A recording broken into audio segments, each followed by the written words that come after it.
Ultimate Spider-Man came out in September of 2005, based on a comic book series by the same name. This game had a cel-shaded art style similar to The Walking Dead by Telltale Games, although Spider-Man obviously released earlier. Anyway, once again we see another version of Spider-Man in another beautiful open world, which feels quite small, but actually has a lot of variety and a surprising amount of detail put into it. You can find a lot of popular landmarks from the Marvel Universe in this game, such as the Dress Building, the Baxter Building, Reed Richards Science Center and a few others. The city truly feels alive and there's always something going on. You can do races,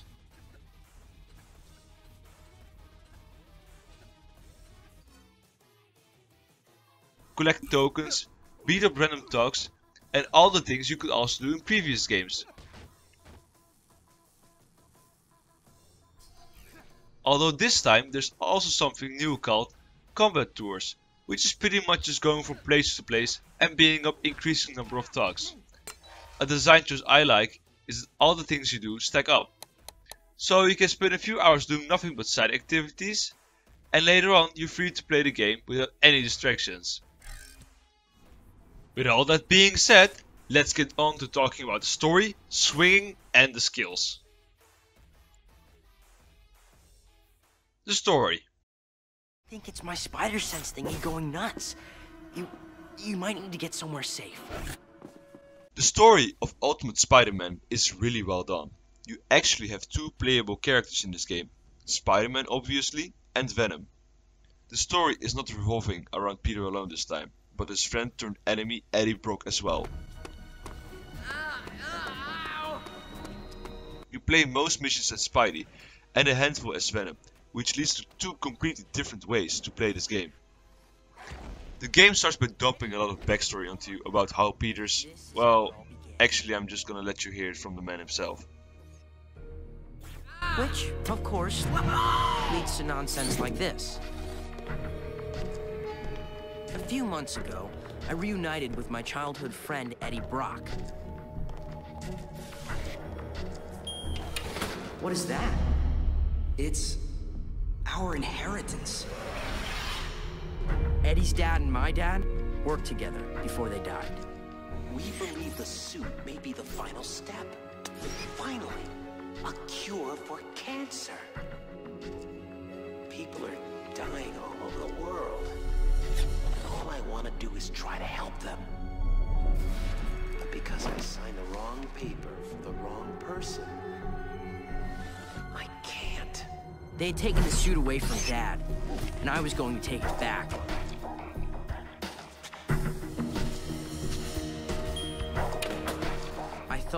I knew I could finish what he started.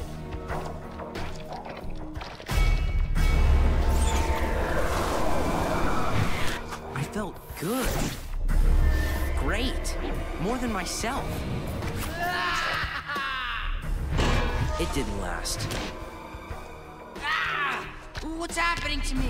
Get this off of me! I don't know what the suit had become or what it had done to me. But I have super spider powers and I couldn't control it, so I don't think anyone could ever hope to. But when Eddie found out what I had done, who I really was, well, he was pretty angry. Well, one thing leads to another, and you get to fight Venom at the very beginning of the game. Now that's one hell of an opening. When I first played it, I thought it was the end of the game and they were gonna do the previously on Ultimate Spider-Man thing. But no, this is all real time. The game has superb writing. The characters, which there are a lot of by the way, are all very well written, animated and voiced. Spider-Man and Peter Parker both have some great lines of dialogue. Hey you! Is that a rhinoceros horn or you just happy to see? I'm so scared I can't even finish my lame joke. It's me, the amazing jumping man! Ultimate Spider-Man has one more trophy on its shelf, and it's the fact that the writing was so good it was later made canon in the comic books itself. As I said previously, there are a lot of characters in this game. There's Silver Sable, Nick Fury, the Human Torch who you can race. And next to those, There's also Shocker, who you can randomly find on the street and beat up and bully.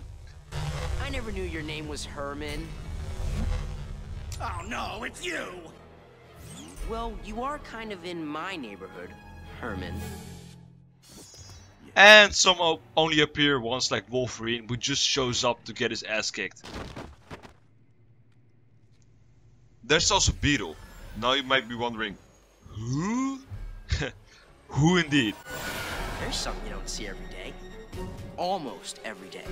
But not. So that's the gist of the story. Even though it feels quite uneventful in the end, and some things don't really get resolved, and some things don't really make sense, it is still one of the better stories in the Spider-Man game.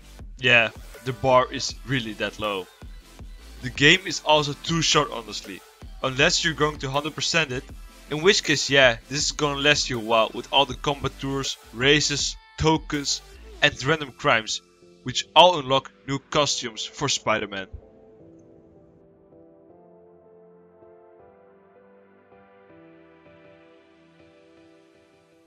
The swinging.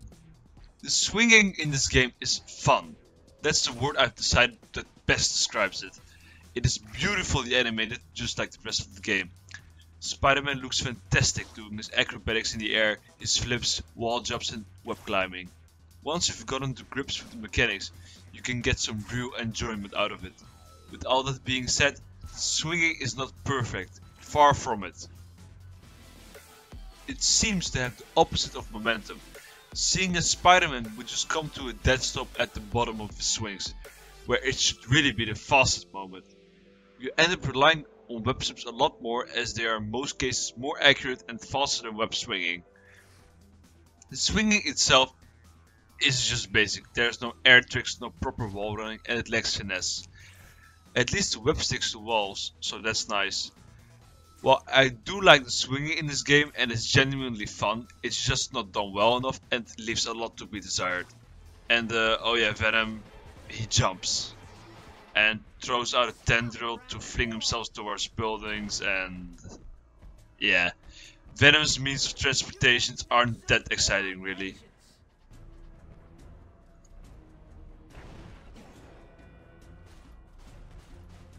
Now let's talk about the skills. Where Venom loses in movement and agility, he makes up for in combat.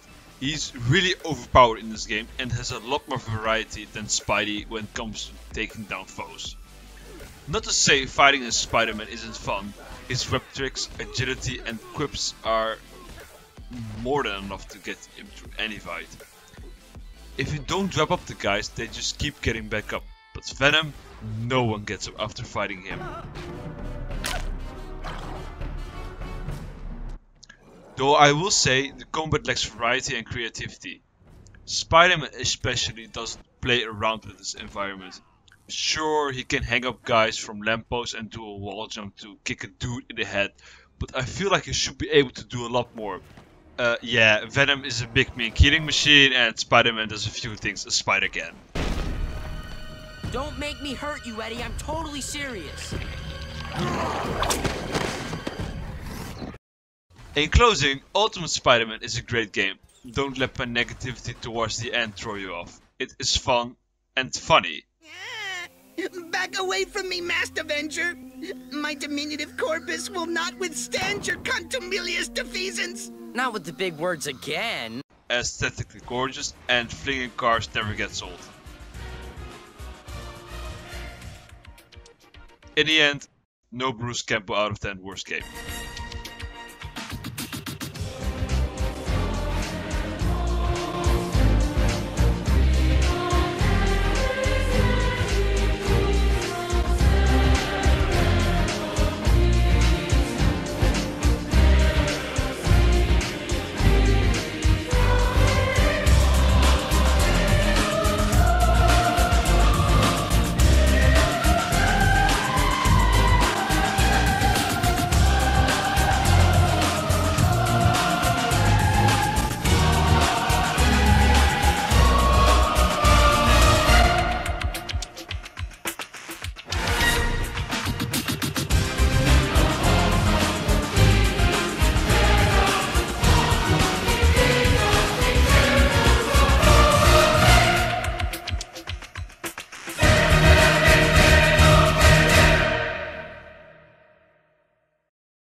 Although this time there's also something. And next to those, there's also Shocker, where you can randomly.